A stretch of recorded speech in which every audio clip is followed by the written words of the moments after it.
আজ তাহলে তালের বড়া হয়ে যাক নাকি? তাহলে একটি তাল নিয়ে খালটা ছাড়িয়ে নিন।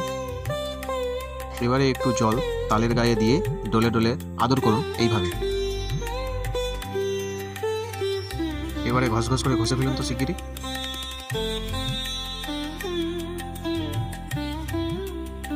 ভালো করে হাত দিয়ে চটকে মেখে এমন হলে এবারে চিনি অ্যাড করুন। ভালো করে মাখিয়ে নিন। এবারে পরিমাণ মতো চালের গুঁড়ো দিয়ে আবার মাখিয়ে নিন।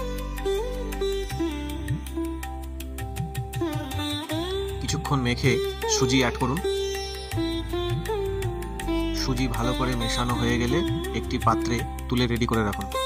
কড়াইয়ে তেল গরম করে এইভাবে একে একে ছাড়ুন।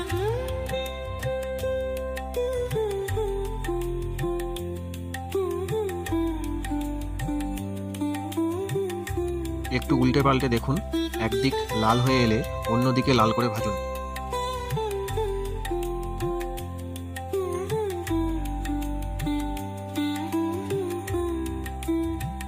লাল করে ভাজা কমপ্লিট।